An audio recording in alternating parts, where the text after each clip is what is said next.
Salut à tous, on se retrouve pour l'épisode 2704 du Zap Image. On commence aujourd'hui en ce lundi 4 décembre avec des anniversaires. Donc voici tous les joueurs qui fêtent leur anniversaire aujourd'hui et il y en a pas mal. Tout d'abord Diogo Jota, le joueur portugais de l'équipe de Liverpool, il fête aujourd'hui ses 27 ans. Leandro Trossard, le joueur belge de l'équipe de Arsenal, pour lui aujourd'hui c'est 29 ans. Il y a par exemple aussi Llorente, un ancien joueur de Lorient, maintenant il joue du côté de Sassuolo, il fête aujourd'hui ses 25 ans. Ou par exemple il y a l'ancien Marseillais Maxime Lopez, joueur maintenant de la Fiorentina, il fête aujourd'hui c'est 26 ans. On continue, on va parler de tout ce qui s'est passé lors du week-end là, dans les gros championnats en Europe. On le fait à chaque fois le lundi, c'est pour ça que c'est plutôt long le lundi parce qu'il y a beaucoup de choses à dire. Et on commence tout d'abord en France, l'Olympique de Marseille contre le Stade Rennais. C'était hier soir au Vélodrome et c'est une belle victoire des Marseillais, 2-0. Aubameyang sur penalty en début de match et Unai, magnifique but de Azzedine Ounahi qui a dribblé quelques joueurs pour envoyer une grosse frappe et du coup belle victoire de l'Olympique de Marseille. Donc les statistiques de la partie, on peut voir que Marseille n'a pas eu beaucoup de tirs, seulement 5 tirs, c'est quand même peu. Mais 2 tirs cadrés de but. Aucun arrêt de Mandanda qui faisait son retour du côté du Vélodrome pour l'ancien gardien Marseille qui a fait du coup aucun arrêt. Et côté Rennais, eux, donc c'est 10 tirs pour 0 tir cadré. Très étrange ce match. Et du coup Marseille qui a été plus précis parce qu'ils ont fait quand même des tirs cadrés. En gros ils ont marqué 2 buts et du coup gagné un match très important. Et la une aujourd'hui du journal L'équipe, un début d'Embelly. En une de ce journal, l'équipe, donc après avoir battu l'Ajax en Ligue Europa, c'était jeudi soir 4-3. L'OM a dominé Rennes hier et se replace au classement 9e avant son match en retard contre Lyon. N'oubliez pas que l'OM joue le match contre Lyon, c'est après-demain, c'est mercredi, c'est le 6 décembre, ça sera du côté du Vélodrome et c'est pour ça que Marseille peut pourquoi pas enchaîner une 3e victoire vu que là ils sont à 2 victoires d'affilée si on prend en compte bien sûr la victoire contre l'Ajax Amsterdam. Et sourire retrouvé pour cette équipe de l'OM avec leur victoire en championnat, ça faisait plus de 2 mois quand même qu'ils n'avaient pas gagné en championnat. Et stat assez dingue, Donc l'OM n'avait pas encore enchaîné 2 victoires de suite cette saison. Ça y est, enfin 2 victoires d'affilée contre l'Ajax, contre Rennes et pourquoi pas une 3e d'affilée contre le rival lyonnais dès après-demain et de nouveau au Vélodrome. L'OM met fin aussi une série de 4 matchs sans victoire en Ligue 1 avec Marseille. Faisait des contre-performances là ces derniers temps. Il y avait souvent des nuls, mais des matchs nuls c'est pas super. Tu prends seulement 1 point et là ça faisait 4 matchs d'affilée qui n'avaient pas gagné. Ça y est, ils ont enfin retrouvé le goût de la victoire on peut dire dans le championnat français. Et on va parler d'un joueur qui marque beaucoup actuellement, c'est peut-être pour ça que Marseille gagne, parce qu'il y a un grand Aubameyang qui a été beaucoup critiqué il y a à peu près une semaine et demie à peu près, mais là les derniers matchs ont été plutôt bons, surtout il a été efficace.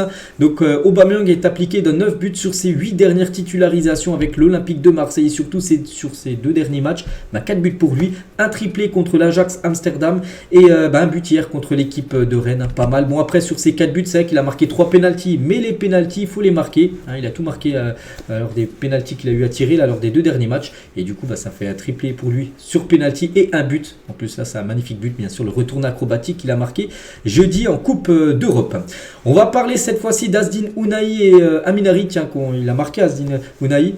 Ils ont fait la célébration de Jules. N'oubliez pas que Jules sponsorise le maillot de l'Olympique de Marseille. On peut le voir sur la manche gauche de Azzedine Ounahi où on peut voir DP, Doré Platine, bien sûr, c'est le label tout simplement de Jules, le rappeur marseillais. On peut voir qu'ils ont fait aussi son signe hier en célébration.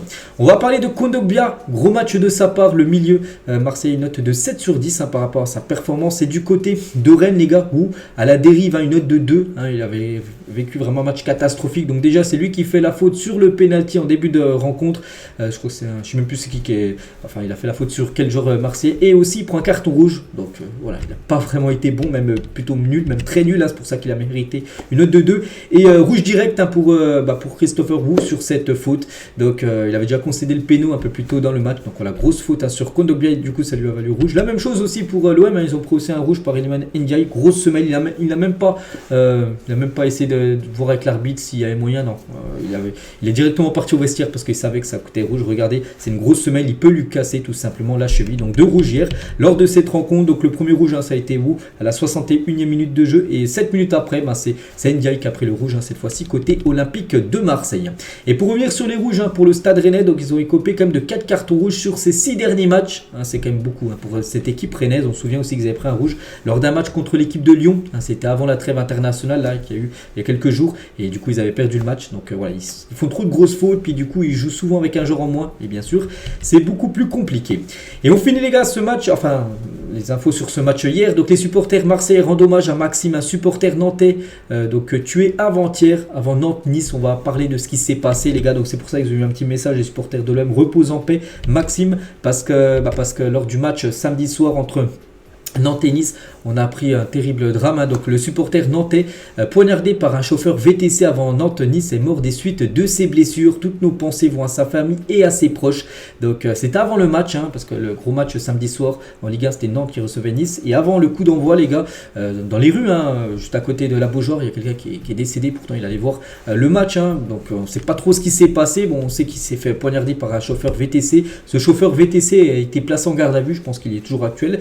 Bon, donc voilà, une enquête va être ouverte, tout ça pour savoir ce qui s'est vraiment passé autour de ce drame. Donc c'est terrible, c'est un supporter bien sûr du FC Nantes. Et concernant ce match Nantes-Nice qui a été joué quelques minutes après ce drame. Donc Nantes les gars s'est imposé 1-0 contre Nice et c'est un exploit tout simplement parce qu'on sait que Nice cette saison c'était aucune défaite, ils étaient invaincus et du coup ils perdent leur premier match. Donc c'est Florent Mollet à la 25e minute qui a inscrit l'unique but de la rencontre. On peut voir les statistiques de la partie. Donc Nice a eu quand même 6 tirs cadrés, c'est énorme, 0 but inscrit, c'est-à-dire gros match de la part d'Alban Lafont, le gardien nantais qui a fait du coup 6 arrêts décisifs lors de cette rencontre. Jour de première du côté de Nantes parce que le nouveau coach Gourvenec a remplacé Aristouille, l'ancien coach. Première fois sur le banc, il a été sifflé lors des compos d'équipe, quand ils ont annoncé l'entraîneur, il a été sifflé par la Beaujoire, mais bon, il a peut-être été sifflé, mais voilà, il arrive et directement une victoire pour lui en plus contre Nice qui n'avait toujours pas perdu cette saison en Ligue 1. Et le FC Nantes brise 203 jours d'invincibilité des Niçois en Ligue 1, ça faisait plus de 203 jours qu'ils n'avaient pas perdu cette équipe niçoise. Et on était le 2 décembre, donc c'était avant-hier lors du match, et le GC Nice s'est mené au score pour la première fois de la saison, parce que ça aussi c'était un record en Ligue 1 avant le match qu'ils ont joué donc la semaine d'avant. Donc c'est un record en Ligue 1 qu'une équipe enchaîne autant de matchs sans avoir été menée. Donc là voilà, cette série est finie, donc ça reste quand même une série incroyable bien sûr pour cette équipe de Nice. Ils ont retenu plus de 1195 minutes exactement, et voilà, avec tout ce temps sans être mené cette saison en Ligue 1. Incroyable bien sûr cette équipe de Nice qui peut viser pourquoi pas des places européennes, parce que vraiment il faut un gros début de saison. Et du coup série de 13 matchs sans défaite pour les Niçois, très belle performance pour cette équipe. Et comme j'ai dit les gars, ils n'ont pas marqué, ils ont eu beaucoup de tirs parce qu'il y avait un grand Alban Lafont. On peut voir qu'il a obtenu une note de 8 sur 10 par rapport à sa grosse performance hier, enfin c'était plutôt avant-hier soir. On va parler cette fois-ci du Paris Saint-Germain qui jouait hier à 13h du côté du Havre. Donc 2-0 pour le Paris Saint-Germain. Mbappé et Vitinha ont été les deux buteurs. Bon, notez que le PSG a joué quasiment tout le match avec un joueur en moins parce que Donnarumma a pris un rouge totalement mérité. Donc tout d'abord les stats. Donc le Havre les gars, c'est plus de 22 tirs, c'est 7 tirs cadrés, 0 but inscrit, il y a eu 7 arrêts du gardien Arnaud Tenas, qu'on va parler là juste après parce qu'il a fait un match monstrueux. Ce gardien qui est arrivé là il y a quelques semaines, il est arrivé lors du dernier mercato estival, Keylor Navas s'était blessé, Donnarumma a pris un rouge, donc du coup c'est lui qui a gaulé et il a fait un match monstrueux. Donc le PSG efficace, beaucoup de tirs en moins, bon après ils ont joué avec un joueur en moins, c'était un petit peu compliqué, mais bon ils ont gagné le match à la fin, c'est bien ça le plus important pour Paris. Et le début de match, je l'ai dit, un cauchemardesque pour le PSG, donc déjà blessure de Fabien Ruiz à la 8e minute, on va en parler juste après aussi de sa blessure, et du coup le rouge de Donnarumma, et on va parler de ce rouge, donc la sortie catastrophique de Donnarumma qui lui a valu un carton rouge. C'est vrai que Donnarumma là ces temps-ci, on se souvient, moi je me souviens personnellement de ce gros match contre Reims où il avait été énorme, mais les matchs qu'on suivi les gars, ça a été n'importe quoi. Contre Monaco il avait donné une passe à Minamino pour marquer, contre Newcastle c'est lui un peu qui est fautif, il doit faire beaucoup mieux sur le but d'Alexander Isak où Salmiron qui tire, il la dégage en plein dans l'axe. Donc puis hier il fait cette faute les gars, c'est quoi cette faute où il sort complètement, puis il force totalement sa sortie et il met un gros coup de pied dans la tête tout simplement du joueur du Havre, donc c'est rouge bien sûr à 100%. Donc c'est vrai que Donnarumma c'est critique un peu, surtout avec ses pieds, avec ses mains on sait qu'il est bon sur sa ligne, mais là regardez c'est quand même une action avec ses pieds où il fait faute. Et ça va au rouge, c'est totalement mérité. Donc, du coup, il a été remplacé par ce gardien Arnaud Tenas, ancien gardien du Barça, c'était du Barça B. Donc, il est arrivé cet été. Et jeu au pied intéressant, décisif sur plusieurs situations sur sa ligne. La première d'Arnaud Tenas a été une vraie réussite déjà. Clean sheet pour lui, je l'ai dit, les gars, 7 tirs cadrés du Havre, aucun but. parce qu'il a été là, il a fait 7 arrêts tout simplement, le gardien parisien. Et après sa première réussite sous les couleurs parisiennes, il a dit aujourd'hui c'est incroyable, hein, c'est magnifique, la défense est magnifique, hein. C'est un jour parfait pour moi, j'ai pensé à ma famille, mon père, mon frère, le club, le PSG, le coach m'a dit de jouer tranquille comme toujours. C'est le travail d'un gardien, travailler pour l'équipe, je suis prêt pour tout, je travaille fort. Bon après, je sais pas si Donnarumma va être mis en cause, est-ce qu'il va perdre sa place de titulaire, ça m'étonnerait, hein. C'est pas qu'il a fait un gros match que ça y est, c'est le titulaire, mais bon. Voilà, on sait que du côté de Paris, si il continue Donnarumma à faire des performances un peu moyennes comme il fait ces derniers temps, on sait qu'il y a des gardiens comme Keylor Navas ou ce gardien Arnaud Tenas qui peuvent bien sûr prétendre à une place de titulaire. Et Prime a regardé Mbappé qui félicite Arnaud Tenas en story Instagram pour sa performance en gros. Il a mis Prime en gros, un gros match en gros de sa part. Et une note de 8 sur 10, hein, il aurait même pu avoir plus, hein, parce qu'on sait il a fait un clean sheet avec tous les arrêts qu'il a pu faire. Donc 8 sur 10 dans le journal de l'équipe aujourd'hui. Mbappé, belle partie, hein, malgré que le PSG a joué avec un joueur en moins, ils ont quand même gagné le match. Mbappé a été buteur, une note de 7 hein, pour Kylian Mbappé. Et du coup, avec son nouveau but, il monte son total à 15 buts inscrits cette saison en Ligue 1. Ah, c'est une grosse saison comme d'habitude, hein, bien sûr. Pour le numéro 7 et capitaine... Enfin, vice-capitaine du PSG et capitaine de l'équipe de France. Et Mbappé, du coup, a marqué contre toutes les équipes contre lesquelles il a joué en Ligue 1. Il lui restait plus que le Havre. Voilà, il joue. Bon, après, c'est la première fois qu'il joue contre le Havre, hein, parce qu'avant, le Havre a souvent joué en Ligue 2. Il joue et il a marqué un but. Seule équipe manquante, le PSG. Bon, il aurait pu à l'époque avoir un but contre le PSG quand il jouait du côté de Monaco, mais voilà. Il a marqué contre toutes les équipes en Ligue 1. Kylian Mbappé qu'il a pu affronter au moins une fois. Et Mbappé avec son nouveau but, donc il a 179 buts maintenant du côté du championnat de Ligue 1. Regardez les meilleurs buteurs de l'histoire de la Ligue 1. Il revient au même niveau que Carlos Bianchi et Anderson, donc c'est en bas à droite ou à 179. On peut voir le record, c'est toujours Delio Onmis à 299. Bon, après s'il fait toute sa carrière au PSG, bien sûr, il va dépasser tout le monde, ça n'y a pas de souci. Après, s'il est transféré, on ne sait pas, il sera à combien, mais voilà, il est déjà dans le top 10 à seulement 24 ans. Tiens, il va fêter ses 25 ans, là, Mbappé, je ne sais plus, il est du début du mois de décembre, donc on est le 4, je ne sais pas c'est quand exactement. Donc voilà, il va fêter dans quelques jours ses 25 ans, mais il est déjà 179 buts inscrits du côté de la Ligue 1, bien sûr, on prend en compte un Monaco plus le Paris Saint-Germain. Vitinha également buteur, donc le Portugais monte vraiment en puissance cette saison, donc c'est un but en fin de match, une frappe déviée, mais bon, elle finit au fond des filets. Donc 4 buts et une passe D hein, pour Vitinha, on se souvient la saison dernière. Bon, il avait marqué 1 ou 2 buts la saison dernière, et là il a déjà 4 buts alors qu'on on a fait un tiers de la saison, donc on pense qu'il peut encore marquer quelques autres buts. Et concernant Fabien Ruiz, je dis blessé, donc touché à l'épaule, Fabien Ruiz ne souffre pas de fracture, ça c'est une bonne nouvelle, hein, parce que ça a pu être une fracture et voilà, c'est quand même une grave blessure. Hein.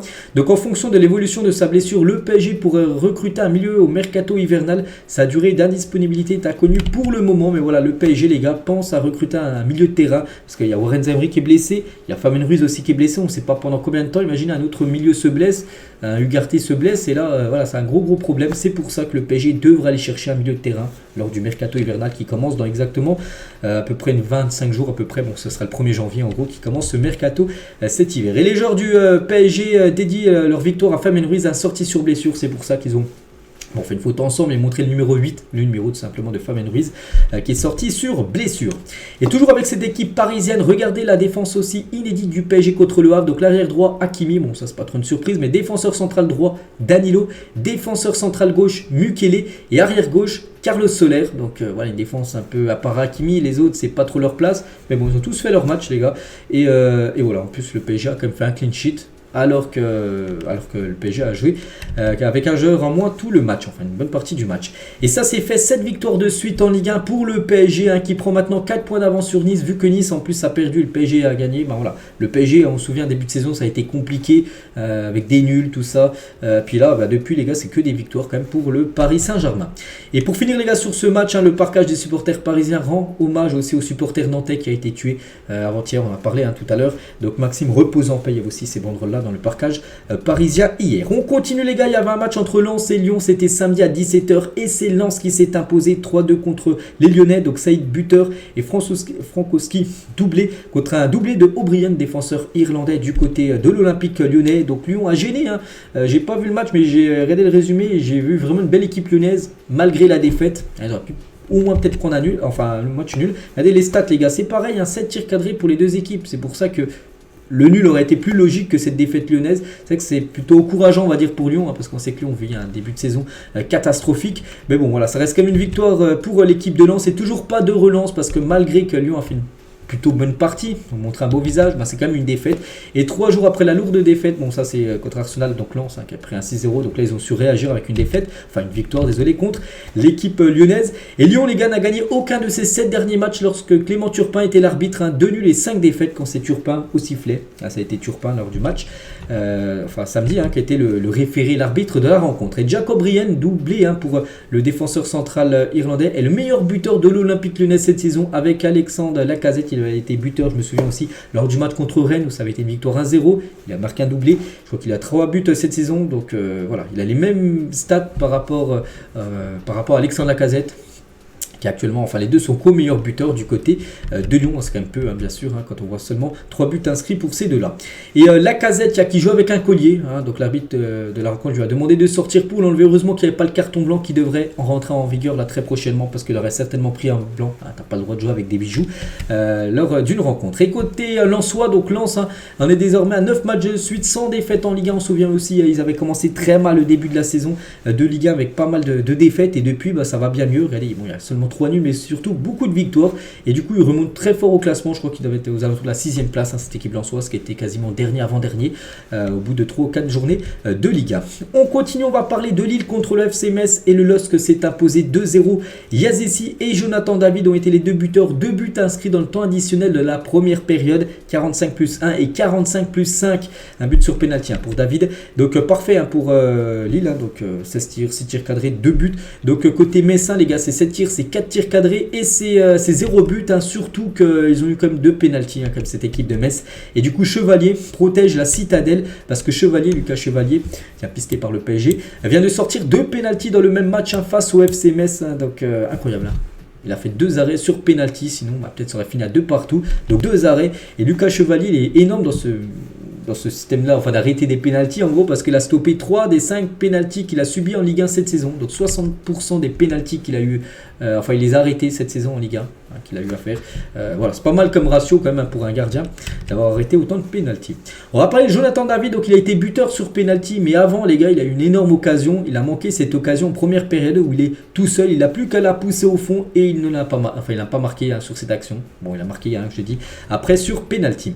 Et du coup, avec son but inscrit sur pénalty, 2 matchs, 2 buts pour Jonathan David sur ces 2 dernières rencontres.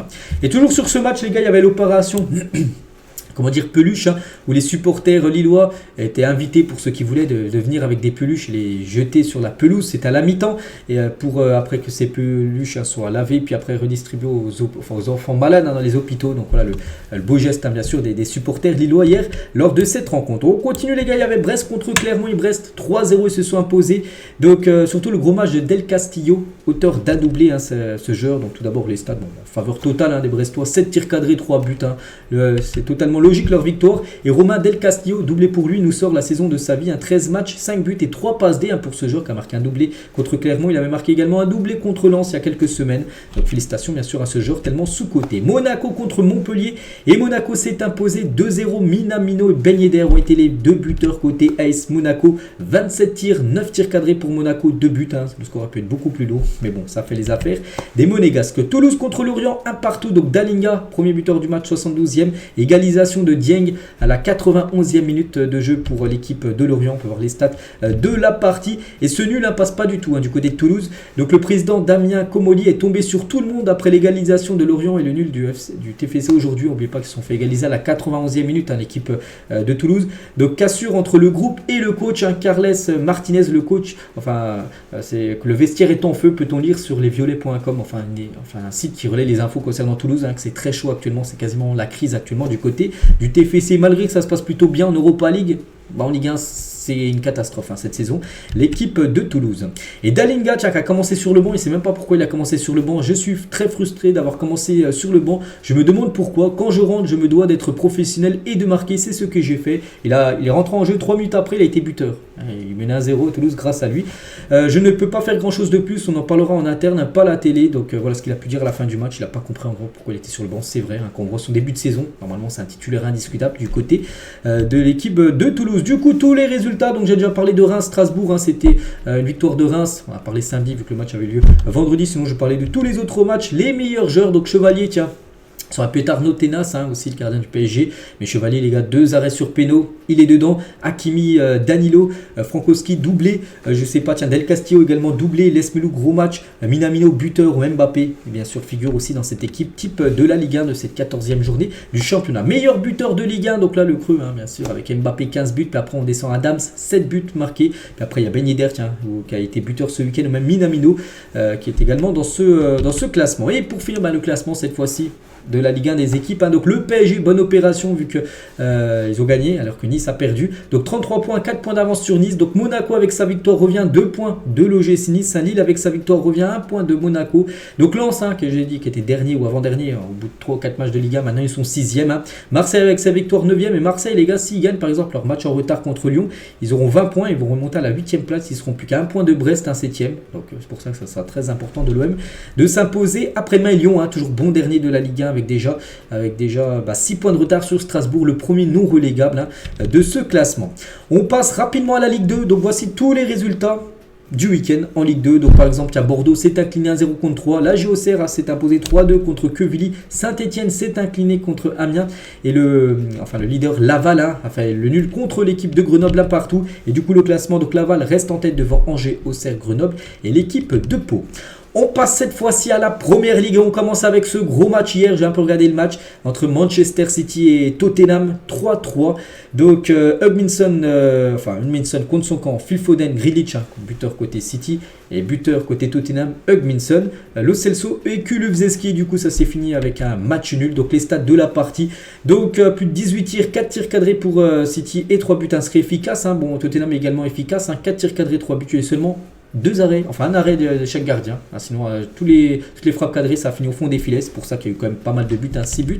Dans cette rencontre, donc un match un peu fou parce que Tottenham menait 1-0. Ensuite, c'est City qui menait 2-1. Tottenham est revenu à 2-2. Puis après, City a remarqué le 3-2. Puis après, Tottenham a égalisé en toute fin de rencontre. Et du coup, pour la première fois depuis 2017, City enchaîne un 3e match consécutif sans victoire en Première Ligue. Ils avaient fait 4-4 contre Chelsea, 1 partout contre Liverpool et 3-3 contre Tottenham. Ça, c'est les 3 derniers matchs de Manchester City en Première Ligue. Puis c'est aucune victoire. C'était plus arrivé pour eux depuis 6 ans. D'enchaîner 3 matchs en pelle sans gagner. Bon, ils n'ont pas perdu les 3 matchs, mais bon, ils ont fait 3 nuls. Pour cette équipe de City qui marque le pas actuellement. Donc entre temps ils ont gagné contre Leipzig, mais c'était en Ligue des Champions, en Première Ligue, ça reste sur 3 nuls. Et City cette saison, si on regarde le bilan contre le Big 6, il y a 6 grosses équipes, vous savez, anglaises, et contre leurs 5 adversaires, ils ont gagné seulement une fois, c'était contre Manchester United 3-0. Ils ont perdu une fois contre Arsenal 1-0, en grosse équipe, et sinon les 3 nuls que j'ai dit juste avant contre Tottenham, Liverpool, et contre l'équipe de Chelsea. Pep Guardiola à la fin du match, il était sur le dos, tellement qu'il était choqué. Surtout les gars, il s'est passé quand même quelque chose de très étrange à la fin du match. Grealish qui partait tout seul au but, puis du coup en gros l'arbitre regardez, c'est l'action du haut là, on peut voir Haaland les gars qui fait la passe pour Grealish qui part, et en gros il y avait une faute sur Haaland et l'arbitre a sifflé la faute sur Haaland alors que Grealish, regardez, il partait, on est à la 94e minute du match, les dernières secondes, il partait faire face à face contre le gardien de Tottenham, et en gros l'arbitre est revenu sur la faute de Haaland. Là, les gars, les Manchester City ils ont complètement disjoncté comme Haaland, les gars, n'en croyaient pas ses yeux après que l'arbitre est revenu sur sa faute, alors que avantage, parce que regardez, ça a fait la passe D pour Grealish, alors que Grealish n'était pas hors jeu, voilà, sur la passe on peut voir de Haaland, donc c'est fou ce qui s'est passé hier, donc voilà, on peut comprendre bien sûr que les joueurs de City, parce que là c'était quasiment une action de but, s'ils marquaient sur ce but là, c'était 4-3 pour Manchester City, donc grosse erreur comme de la part de l'arbitre, qui va peut-être relégué. Regardez, même Haaland les gars sur son Twitter officiel, il a mis what the fuck, en remontrant tout simplement cette faute grossière de l'arbitre qui prive peut-être d'un but, on ne sait pas si ça aurait fini en but ou non, cette action. Tiens, en parlant de Grealish, bon c'est pas sur l'action là, parce que l'action où j'ai dit où il partait au but, ça a été sifflé faute avant, mais bon il a marqué un but dans le match et c'était son premier but en championnat pour lui, pour Jack Grealish qui a perdu sa place de titulaire comme cette saison, c'est plutôt Jérémy Doku qui joue souvent titulaire. Du côté de Tottenham, donc Hugminson a inscrit les 2 buts de City Tottenham, donc buteur déjà pour Tottenham 1-0 et égalisation, but contre son camp. Voilà, donc ça a été 2 minutes le jour et la nuit, on peut dire, pour Hugminson. Mais bon, il a été buteur pour Tottenham. Et ses stats sont encore solides cette saison. 11 buts et une passe D pour Hugminson. Donc toujours, bien sûr, un magnifique joueur. Et on va parler de Kulusevski, qui a inscrit le 3e but du match. Rejoint Danny Murphy en tant que seul joueur à avoir marqué à l'extérieur contre les champions en titre lors de 3 saisons consécutives, lors des 3 derniers City, Tottenham. Il a été buteur à chaque fois dans le stade de l'Etihad Stadium lors des 3 dernières saisons. Donc, félicitations aux joueurs suédois. On continue les gars, il y avait un Liverpool contre Fulham, là aussi beaucoup de buts, il y a eu 6 buts le match avant, puis là il y en a eu encore plus, il y a eu 7 buts dans cette rencontre où Liverpool s'est imposé 4-3 contre Fulham avec que des beaux buts, donc Alexander Arnold les gars, il a marqué un doublé dont un magnifique coup franc pleine lucarne, McAllister, magnifique but, une grosse frappe qui est partie également en pleine lucarne, donc voilà 4-3 dans ce match, c'était spectaculaire. Bon, Liverpool c'est 26 tirs, c'est 12 tirs cadrés et un tiers des frappes cadrées parce que 4 buts ont été marqués sur les 12 frappes cadrées, donc incroyable, beaucoup de buts. Voilà ce scénario fou, 1-0 pour Liverpool. À chaque fois Fulham est revenu et ils ont même mené un coup au score. Fulham ils menaient 3-2, puis en gros ils ont pris une remontada express, regardez ça, 86 minutes et 25 secondes, 3-2 pour Fulham, et 87 minutes et 46 secondes, donc on va dire 1 minute et 20 secondes à peu près. Et Liverpool a mis 2 buts, donc voilà, il menait 4-3, puis après le score n'a plus bougé. Ça a été un comeback express, on peut dire, de la part de Liverpool. Et on va parler de McAllister, magnifique but, grosse frappe qui est partie en pleine lucarne. Regardez, là on peut le voir où c'est entouré, donc là c'est où il tire en gros, et le ballon va en pleine lucarne, et c'est son premier but inscrit du côté de la première ligue et du côté de Liverpool. La même chose aussi pour Alexander Arnold, 3 gros buts lors de ses 2 derniers matchs. Il avait été buteur, souvenez-vous, du côté de City lors du 1 partout entre City et Liverpool. C'est lui qui en plus il a fait ces célébrations là. Et hier, il a marqué un doublé, donc 3 buts sur ses 2 derniers matchs, en plus des magnifiques buts, dont ce magnifique coup franc. Bon, j'ai pas la vidéo, mais je sais pas, peut-être vous l'avez vu, les gars. Coup franc qui part en pleine lucarne, donc c'est très, très fort actuellement, bien sûr, Alexander Arnold. Et ça, là, les gars, sur les 4 buts inscrits, donc il n'a pas été buteur, mais bien sûr, il a été décisif avec une passe D. Donc 17 buts et 8 passes décisives pour Mohamed Salah cette saison, toute compétition confondue. Donc 25 buts et passes D. Personne ne fait mieux que lui cette saison, hormis Harry Kane, qui a 29 buts et passes D. Donc voilà, on peut vous montrer encore la grosse saison, comme d'habitude, de l'attaquant égyptien.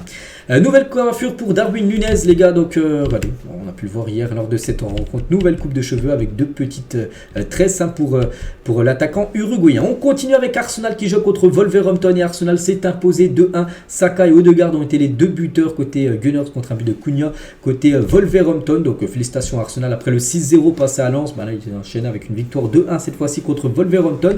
Et du coup, il faut la bonne opération vu que City a fait nul, vu que Tottenham a fait nul. Bon, Liverpool s'est imposé, mais eux, voilà, ils étaient déjà premiers avant la journée là de Première Ligue. Ils confortent bien sûr leur première place et une fin de loup, parce que Wolverhampton c'est considéré comme un loup. On peut voir leur écusson, on peut voir une petite tête de loup. Donc voilà, pourquoi en gros ce jeu de mots on peut dire par rapport à cette victoire. Et Bukayo Saka, les gars, cette saison indécisif bien sûr lors du match contre Wolverhampton, 8 buts et 11 passes D comme d'habitude. Lui aussi réalise un gros début de saison.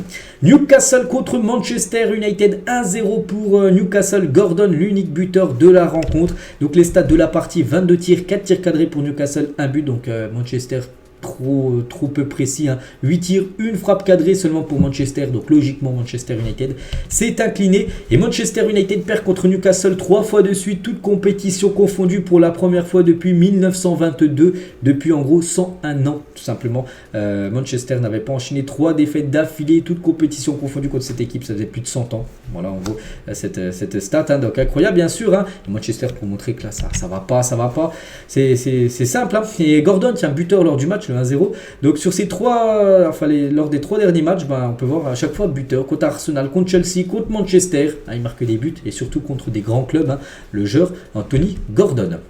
Regardez les notes des joueurs de Manchester United après leur match contre Newcastle. Personne a une note en vert, c'est que des notes en orange. Il pourrait même avoir des notes en rouge parce qu'il y en a encore qui ont énormément déçu. Et on va parler de Rasmus Højlund, qui a commencé sur le banc. Donc il est rentré en jeu. C'est Marcel qui a commencé 9. Il a joué les 30 dernières minutes. Højlund, et regardez ses stats comme cette saison, 10 matchs, 0 buts, 0 passes D. En première ligue, en Ligue des Champions, je crois qu'il a 5 buts inscrits, pas mal, mais en première ligue, les gars, il a même les mêmes stats que moi en PL, alors que moi, j'ai jamais joué en première ligue, bien sûr, j'aurais jamais. Donc voilà, Højlund, pour l'instant, c'est très décevant dans le championnat anglais. Et on finit, les gars, avec toujours la première ligue, avec ce match-là aussi entre Chelsea et Brighton, et c'est Chelsea qui s'est imposé 3-2. Donc Enzo Fernandez, doublé pour lui, un but aussi de Colwell, et Buenmote et Juan Pedro ont été 2 buteurs côté Brighton. Donc félicitations à Chelsea. Bon, j'ai pas vu le match, mais bon, d'après les stats, pour que Brighton, les gars, montrait vraiment une belle image, 18 tirs, 9 tirs cadrés, 2 buts, alors que Chelsea, c'est seulement 8 tirs dans le match, 5 tirs cadrés et 3 buts, très efficaces en gros. Les joueurs de Chelsea, ils signent leur première victoire à domicile en première ligue depuis le 25 août. Ça faisait à domicile, je vous parle, ils n'avaient pas gagné depuis fin août. C'était une catastrophe. Ils avaient gagné quelques matchs à l'extérieur, dont ce 4-1, je me souviens, à Tottenham, là, il y a quelques semaines. À domicile, ils n'arrivaient pas. Puis là, enfin, ils ont réussi à gagner chez eux. Et on va parler d'Enzo Fernandez après 31 matchs en première ligue. Un joueur qui a coûté très cher. Enzo Fernandez vient de marquer son premier but. Il a même marqué un doublé, Enzo Fernandez. Lui, il va directement avec 2 buts inscrits. Après 31 matchs sans marquer pour Enzo Fernandez. Et on va parler aussi de Thiago Silva. Grosse partie de Thiago Silva. Il vient de fêter ses 39 ans, les gars. Gros match. 31 passes réussies sur 32. 3 duels aériens remportés sur 3 tentés. 3 duels au sol remportés sur 4. Et 2 tacles réussis. Grosse partie, comme souvent de la part de l'ancien joueur du PSG. Tous les autres résultats, donc je vais parler vraiment des grosses équipes. Sinon, par exemple, Bournemouth a fait 2 partout contre Aston Villa. West Ham a fait 1 partout contre Crystal Palace. Où Everton est parti s'imposer 1-0 du côté de Nottingham Forest. Une victoire importante pour Everton. Avec en plus, ils ont pris moins 10 points en classement. Donc c'est pour ça qu'ils devaient absolument s'imposer. Le classement, donc Arsenal conserve cette première place devant Liverpool City, seulement 3e. C'est vrai que City, on les voyait vraiment dominer totalement ce championnat. Bon, peut-être qu'ils vont remporter la première ligue. Mais pour l'instant, ils sont 3e. Et Aston Villa, actuellement 4e. Et Tottenham, qui était leader. Au bout de 7-8 matchs, là c'est la descente pour eux. Regardez, maintenant ils sont à la 5e position. Ils descendent, on a l'impression, journée après journée, d'une place en moins. On continue les gars, on passe cette fois-ci en Liga et on commence avec le Barça qui jouait contre l'Atlético Madrid. C'était hier soir et le Barça s'est imposé 1-0, mais 1-0 ça suffit pour prendre 3 points. Et c'est Félix, les gars, qui a fait beaucoup de mal à son club de l'Atlético, parce qu'il appartient à l'Atlético, prêté au Barça. Et ça a été l'unique buteur parce qu'il voulait vraiment montrer à l'Atlético qu'ils ont peut-être eu tort de l'avoir traité comme un malpropre tout simplement. Même les supporters le sifflaient, tout ça. Et du coup, c'est un peu un karma, une vengeance, on peut dire, pour Félix. Donc le Barça fait vraiment un bon match, le FC Barcelone. Donc 13 tirs. Bon, ils ont fait seulement 2 tirs cadrés. C'est ce qui a pêché un petit peu. Sinon, ils ont eu quand même pas mal d'occasions. Mais le problème, c'est la précision. Bon, le plus important, c'est la victoire. Sur 2 tirs cadrés, une a fini au fond des filets. Et du coup, ça a été le seul but du match. Et Félix, les gars, a été élu homme du match de ce Barça Atlético Madrid. On le félicite. Et il y a quelques jours, il a été questionné s'il marquait contre l'Atlético, est-ce qu'il allait faire une célébration.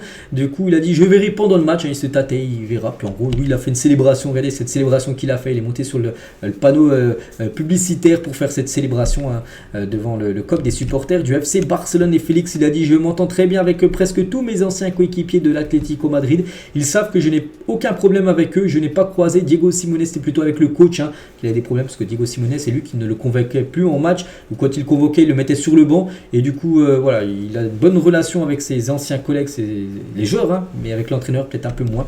Donc voilà, concernant Félix, qui a été ovationné par la part du Stade Montjuïc, des supporters à sa sortie. Lors de la fin de rencontre, il a été remplacé par Lamine Yamal. Et on a parlé de Félix, mais aussi un joueur qui a été énorme, les gars, c'est le gardien. C'est Iñaki Peña, un gardien espagnol. On parlait tout à l'heure d'Arnaud Tenas, qui sort du centre de formation du Barça. Lui, c'est la même chose, les gars, parce que Ter Stegen est actuellement blessé. Il pourrait même se faire opérer, Ter Stegen. Donc, on peut peut-être penser à une blessure longue pour lui, longue durée. Et du coup, Iñaki Peña, les gars, fait un énorme match hier. Le gardien du FC Barcelone. Et Lewandowski qui a joué. Bon, Lewandowski, les gars, sur les 10 derniers matchs, c'est seulement 2 buts inscrits. C'est sa pire série depuis le début de sa carrière. Voilà, je vous le dis sur Lewandowski. Bref, donc il a dit à la sécurité de ne pas emmener l'envahisseur. C'est un jeune qui est rentré sur le terrain pour prendre une photo avec lui. Voilà, puis il a dit calmez-vous. Voilà, on va prendre une petite photo avec le jeune supporter. Voilà ce qu'il va retenir du match de Robert Lewandowski. On va parler du Real qui joue contre Grenade. C'était quand ce match? C'était samedi, je crois. Donc le Real Madrid s'est imposé 2-0. Brahim Diaz et Rodrigo ont été les 2 buteurs de la rencontre. Ça va très bien actuellement pour le Real Madrid. Regardez-moi ces stats: 71% de possession de balle, 11 tirs, 4 tirs cadrés et 2 buts inscrits. Grenade, les gars, c'est un tir dans le match qui n'a pas été cadré. Donc voilà, le gardien, j'aurais été gardien lors de cette rencontre côté Real Madrid, j'aurais peut-être fait un clean sheet. Vu qu'ils n'ont pas tiré, ils n'ont pas fait une frappe cadrée. En gros, l'équipe de Grenade, c'était trop compliqué pour eux. Et on va parler de Rodrigo qui a été buteur. Et il est tellement chaud en ce moment. Regardez sur ces 5 derniers matchs, les stats sont quand même exceptionnels. Un but contre Grenade, un but contre Naples, doublé contre Cadiz, une passe D, doublé de but et de passe D contre Valence et un but et une passe D contre Braga. Rodrigo, les gars, actuellement c'est très très fort. Peut-être actuellement sur le dernier mois, peut-être le meilleur joueur au monde. Voilà, des stats comme ça, j'en vois pas un qui a des stats aussi bien que Rodrigo, peut-être Harry Kane. Mais bon, voilà, c'est costaud ce qu'est en train de faire le joueur brésilien sur ces 5 dernières rencontres. On va parler aussi de Toni Kroos. Regardez cette magnifique passe D qu'il a pu faire. On peut le voir sur la passe pour le but de Brahim Diaz, qui a joué titulaire. Donc regardez après la célébration de Brahim Diaz, qui a je sais pas, il touchait les crampons voilà, pour faire briller les crampons, bien sûr, Toni Kroos après sa magnifique passe décisive. On continue avec Girona, on sait que c'est une équipe un peu surprise. Hein. Bah, ils jouent contre Valence, ils perdent 1-0. Ils perdent 1-0 quand même à la 81e minute de jeu, donc on se dirigeait vers une défaite de Girona. Pas du tout, les gars, c'est une équipe qui lâche rien et ils ont gagné le match 2-1. Stuani et Mosquera étaient buteurs contre son camp en 6 minutes. Bah, ils ont renversé le match et du coup, gagné le match 2-1. Cette équipe de Girona, c'est fou. À chaque fois, ça passe pour eux. À chaque fois, bah, c'est sur le fil, mais ils gagnent les rencontres. Et c'est pour ça qu'ils sont toujours très bien classés actuellement en Liga. Et leur début de saison est juste incroyable. 15 matchs, 12 victoires, 2 nuls, 1 défaite. Ça avait été contre le Real. Vous avez pris un 3-0 à domicile. Sinon, ils n'ont pas perdu le moindre match. Prochaine rencontre pour eux, c'est le week-end prochain. Déplacement au FC Barcelone. Le Barça a reçu Atlético. C'est Girona le prochain match. C'est le derby en plus. Girona, les gars, vous regardez la carte de l'Espagne. Il y a Barcelone. Donc Girona, c'est à peu près à 100 km dans le nord de Barcelone. Donc voilà, c'est quasiment un derby entre ces deux équipes qui vont s'affronter la semaine prochaine. Séville, les gars, contre Villarreal, un partout. Donc Séville, ça fait du surplace actuellement. Hein. Donc les Andalous n'ont plus gagné en championnat depuis 8 matchs. Hein. Séville, ça fait 8 matchs qu'ils n'ont pas gagné en Liga. C'est une catastrophe. On a parlé de quasiment toutes les rencontres, enfin les grosses équipes. Un soir, il reste Celta Vigo contre Cadix. Classement meilleur buteur, donc Bellingham toujours en tête. Il n'a pas été buteur, mais il reste à cette première position. 11 buts, Griezmann 9 buts, Mayoral Moreno 8 buts, Lewandowski tire 7 buts, ou même le reste des joueurs. Là, on peut voir le nombre de buts inscrits. Et du côté du classement, donc le Real Madrid en tête, 38 points, même niveau que Gérone, 38 points. Après, il y a le Barça, 34 points. C'est pour ça que ce Barça-Gérone, la semaine prochaine, très important. Si le Barça gagne, ils reviendront à un point de l'équipe de Gérone et l'Atlético avec sa défaite. Après, l'Atlético a un match en retard. Donc, s'ils gagnent leur match en retard, ils seront même devant le Barça parce qu'ils ont une meilleure différence de but par rapport au Blaugrana. Du côté de l'Italie, on commence avec ce Naples-Inter Milan. C'était hier soir et l'Inter a fait qu'une bouchée de Naples. 3-0, Sananaglu, Barella et Marcus Thuram, l'attaquant français, a été buteur dans cette rencontre. Regardez, les stats sont pareils. Même un peu plus de tirs côté Naples. Mais moi, ce que je regarde surtout, c'est les tirs cadrés qui est le plus important parce que tu peux faire des frappes, si elle passe 50 mètres au-dessus des buts, ça te compte une frappe, mais bon, ça n'est pas cadré, il n'y a pas de danger. Donc 4 tirs cadrés pour les deux équipes et 3 buts inscrits pour l'Inter. Donc voilà, c'est que l'Inter a été beaucoup plus efficace et Marcus Thuram, il a été buteur, bon, il a enlevé son maillot, il a pris un jaune juste après. Barella également qui a été buteur, même Salanoglu. Donc voilà, belle victoire bien sûr de cette équipe de l'Inter qui joue avec son maillot extérieur, le maillot orange. Et le duo Lautaro Martinez, donc Martinez a joué, mais il n'a pas été buteur, mais voilà, un petit rappel, 15 buts, 2 passes D pour Lautaro Martinez et Thuram qui a été buteur lui, donc 6 buts et 6 passes D en ce début de saison. L'AC Milan qui joue contre Frosinone et l'AC Milan s'est imposé 3-1 lors de cette rencontre. Tomori, Jovic et Pulisic ont été les 3 buteurs côté AC Milan. Les statistiques de cette partie, donc là aussi, 3 tirs cadrés pour les deux équipes et l'AC Milan sur ces 3 tirs cadrés, 3 buts inscrits et du coup une belle victoire, enfin une victoire 3-1. Et Mike Maignan, les gars, lors de ce match, donc il a pris un but, mais il a surtout délivré une passe D. Plutôt rare quand même, n'oubliez pas qu'il joue gardien de but, il a délivré une passe D. Donc il a délivré la passe D pour le but de Christian Pulisic et sur ses 3 saisons du côté de la Serie A, c'est déjà sa 3e passe D, c'est fou, depuis 2004-2005, c'est le gardien qui compte le plus de passes décisives du côté du championnat italien. Et blessé au genou depuis le 10 mai dernier, Ismaël Bennacer effectue son retour avec l'AC Milan.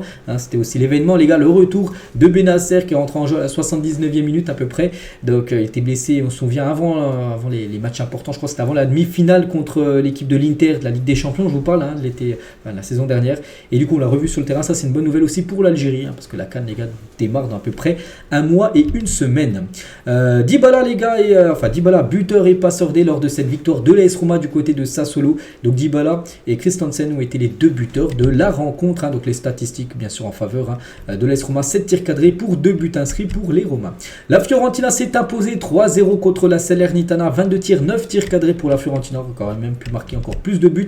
Et la Lazio s'est imposé 1-0 contre Cagliari. Donc voici tous les résultats de cette journée de Serie A. Il reste un match ce soir. Torino contre l'Atalanta Bergame. Le classement, tiens, meilleur buteur. Donc Martinez, toujours Lautaro Martinez, malgré qu'il n'a pas marqué lors de la victoire 3-0 hier de son équipe. Mais toujours en tête 13 buts. Giroud, 7 buts avec Berardi. Par contre, on peut avoir plein d'autres joueurs. Tiens, le dernier meilleur buteur saison dernière, Osimhen, lui est à 6 buts inscrits cette saison. Et l'Inter, du coup, en tête devant la Juve, 2 points d'écart. Et après, il y a un petit creux avec 4 points d'écart après de la Juve sur Milan. Puis après, il y a l'AS Roma qui a là beaucoup de points, 5 points d'écart. On peut voir qu'il commence à y avoir des sacrés creux comme en tête de la Serie A. Il y a quand même déjà 11 points d'écart entre le premier et le quatrième, l'AS Roma, avec le même nombre de matchs joués, 14. Donc attention, parce qu'il va falloir les rattraper ces points, par exemple, pour l'AS Roma, s'ils veulent, pourquoi pas, jouer le titre en fin de saison. Et on finit les gars avec le dernier gros championnat, le championnat allemand. Et on commence avec cette grosse affiche, Leverkusen contre Dortmund, un partout. Donc Dortmund menait 1-0 dans le match grâce à Ryerson. Et Boniface a égalisé à la 78e minute de cette rencontre qui a été dominée par Leverkusen à 22 tirs, 6 tirs cadrés, 1 but marqué. Gros match de la part du gardien de Dortmund. Et Dortmund efficace, 2 tirs cadrés, 1 but. Mais bon, on va dire partage des points plutôt logique, même si pour moi Leverkusen méritait la victoire. Et du coup, Leverkusen continue à son sans faute cette saison, toujours invaincu. Je crois que c'est la seule équipe dans les gros championnats invaincus parce qu'il y avait encore Nice. Et Nice a perdu ce week-end, donc il reste, je crois, plus que. Je vois pas une autre équipe qui n'a pas perdu dans les 5 gros championnats en Europe.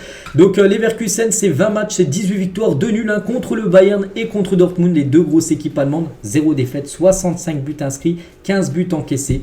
Donc voilà, un coup, il y a bien sûr cette équipe de Leverkusen, malgré qu'ils n'ont pas gagné. Ils ont fait un nul et ça reste comme bien sûr un bon résultat. Granit Xhaka avec la maman de son coéquipier Victor Boniface, parce que sa maman était là, tout simplement, lors de cette rencontre qui s'est jouée, c'était hier.